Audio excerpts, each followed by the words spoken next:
Hello everybody! I want to welcome all warriors of light and future warriors of darkness. Now today was a very important day because this was the fan festival that took place in Paris today.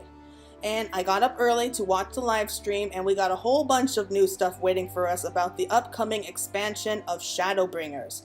Now first was the expansion of the Shadowbringers trailer, which I recorded my live reaction, and I'm now working on an in-depth look into those few extra scenes that we saw. But today we are just going to be looking over everything that we've learned so far for the expansion of 5.0. First off, we do have a release date for it. Shadowbringers will be out July 2nd, and its early access will begin June 28th, so almost a week before the actual release date. Next up, we have it confirmed for us that we will be getting multiple new jobs, and they did state that there will be 2 new jobs at the release. Whether or not they will add more jobs later on in future patches, I can't say yet, but there are definitely going to be 2 on the release date, and one of them was revealed to us right away, the Gunbreaker. And here we have some of the artwork for it. This is going to be the armor for it. So I guess that Square Enix heard all the DPS mains complaining enough that they decided to make this job into a tanking class. So yes, it is confirmed for us to be a new tanking class. And the main weapon is of course going to be the gunblades. They stated that these gunblades are going to be much closer to what we see Squall use in Final Fantasy VIII. And instead of firing projectiles at the enemy, we are going to be using slashing damage. There's not going to be any associated class with this one, and it's going to be starting off at level 60. So I guess they figure that if you've been playing this game all the way up to 5.0, you should be able to handle this. I mean, you're not an amateur anymore. You do need a couple requirements though to unlock the Gunbreaker. First of all, you have to have one other job, doesn't matter which one, up to a level 60, and you have to have the 5.0 Shadowbringers installed. But other than that, they went into some of the more battle designs for it. So yes, you will be able to use the Gunblade to engage targets directly and deal slashing damage with magical ammo. They stated that you can use their abilities by spending magic ammo, so I'm guessing it's a little bit like a combo with the Machinist and the Dark Knight, but we'll see. And they also added that once you have the requirements, you'll be able to start off the journey to becoming a Gunbreaker in Gridania, so you don't need to worry about getting into the new areas right away for the chance to get this job. Moving on, they showed us a few demos on the sprawling new areas that we have, and they did state that some of these places are going to have a much more fantasy feel to them than what we've seen up till now. Now, one of the places that they did show a demo of was the Raktika Greatwood, and here's some of it right here, and it is a gorgeous location from what I've seen so far.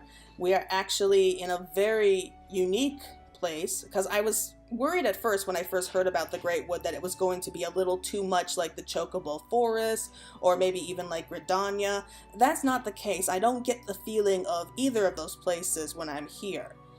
They also showed the theme for the Greatwood while we were riding around looking through this area, and I wish I could play it here, but copyright and everything.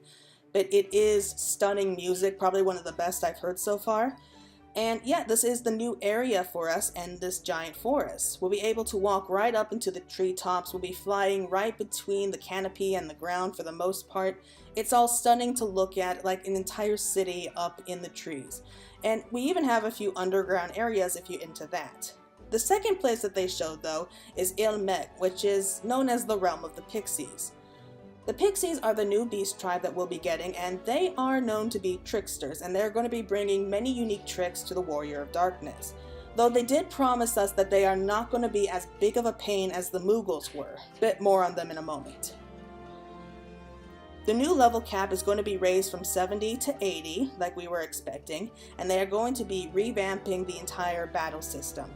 With the level increase and all the abilities that we're going to be having, they decided that they are going to start combining abilities or maybe even getting rid of some entirely.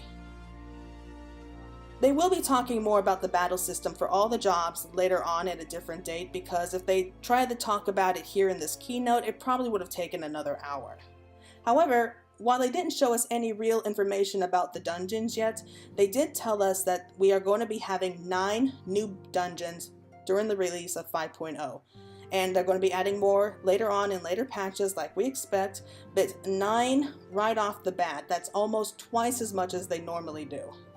They also reminded us of the new high-end raid series, but because they didn't have time to really plan for anything, they don't have anything ready for it yet, so I'm afraid we're going to have to wait until the next fan festival to actually get any kind of real information from it. However, they did state that it's going to be just as big as Omega was. They also talked a little bit about the restoration of the Holy See of Ishgard, which is going to be the endgame content for Disciples of Hand and Land. And the thing about this is that they promise that this is not something that you can only do once. There's going to be a very long storyline connected to it, and it's going to be with us throughout the entire 5.x series. And because Ishgard was so popular and everyone wanted to go back to see people like Sir Emmerich, Lord Edmont and his sons, they've just been working very hard to get adventurers to go back to Ishgard. Next up, they showed us a little bit more about the NPC Battle Assist system, or the Trust system, which for Final Fantasy XI fans will recognize it. However, this is going to be a little different from 11, because in 14, you will be able to pair up with main characters and run through dungeons with them. This here is a screenshot where we have Y'shtola, who for some reason or another becomes a black mage, Urianger, who is now a healer, the Astrologian, which I think is a really good fit for him, and Thancred, who is now the tank for the Gunbreaker. They did promise that there will be other characters, and you can pick from them and others to take with you into dungeons, so I'm thinking it's going to be a lot like squadron missions. This is supposed to help DPS get into dungeons a lot easier, but they still will be having the duty finder and the party finder up so that you can go in on your own or with friends, and you don't have to wait like an hour just to get anywhere. They also mentioned a little bit of the new Game Plus, which is a feature that's going to allow you to play past content with what you have now and still be able to go back to your current gameplay. This is really unique for an online game, and they want us to enjoy the story. Even players who miss certain quests can go back and play these quests over if they want to. They also talked a bit about the world visit system, not too much because they did a lot of that in the past, but they did say that it's going to be released in 4.57, so sometime in March, and you'll be able to travel everywhere in the Final Fantasy XIV worlds, but they will be announcing more features and future updates. Now, let's move on to something a little more interesting, such as the new Beast Tribe. We have the Pixies. They're the ones who reside in El Meg, and they look a great deal like the Scholars Fairies, and they are really masters when it comes to the arcane arts. However, they did state that they are tricksters, but not as bad as the Moogle, so hopefully we won't be running like a million annoying quests for them. Also, just like how the Dravanians have their own unique language, the Pixies are also going to be having their own unique language called the Fae. Here is a few screenshots of what they look like, and this is what they are going to appear like in the game, and Yoshi P did warn us that they are going to be giving us a bad time, but whether or not they help you is going to be up to us. Now, since we have a new Beast Tribe, we must have a new Primal waiting for us, and they showed us one of the Primals that we're going to be getting, and unlike most of them, this one is just stunning. I don't know what it is about female Primals, but I think that the design team just goes all out to make them as gorgeous as possible, and she's no exception. We have Titania, the Queen of the Fae. She is just stunningly beautiful, and they promise that her trial is going to be as memorable as she is. As a matter of fact, they also stated that she will be having a major plot point in Shadowbringers, but we're not going to know for sure until the release date. They also talked a bit about the new Alliance raid, which is supposed to be as exciting as the Return to Evilly series was, and we are going to be having two special guest creators working on that. The first is going to be Yosuke Sato, who worked on the Dragon Quest series, and Yoko Taro, who worked on the Drakengard series. They even made a quick appearance, and you could see that they are a pair of troublemakers. I could tell right away, just by looking at them, that they are a dangerous combination. They are people who love to troll others. They just love to mess with your mind, and I have a feeling that this new Alliance raid is just going to be messing with us. Anyway, the new Alliance raid is going to be called the Your High Dark Apocalypse. And this is actually supposed to tie up nicely at the end of the Nier Automata, so we'll have to see what kind of surprises they have in store for us. And finally, we got our first look at the new race, which they almost forgot to talk about. Yeah, right. Anyway, we are going to be having the Vignaga. Nah, I'm just kidding you. Yes, we are going to be having the Viera. We've gotten a little bit of information about the Viera from the Return to Evilly series, and here they actually have a general model for them. They are all beautiful to look at, and I'm seriously tempted to change my sweet little Huon into a Viera. However, because of the Viera's big ears, they realize that they're going to have to go back to some old gear and basically change things around. So like all the helmets, the helms, and everything like that, they are going to be changing the gear to fit those rabbit ears, but they're going to be bringing more information about that into the future, and maybe even show us what some male Viera look like, because so far we don't really know what the males look like yet.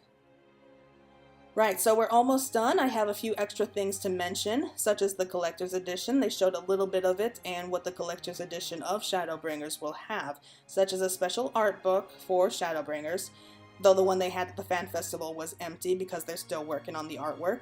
But the model for the special edition is going to be, the model for the Collector's Edition is going to be a miniature Dark Knight. So this is going to be the armor for the Dark Knight once you finish the quest lines for that. They also are including a deck of playing cards which will have the artwork from games past and the Shadowbringers.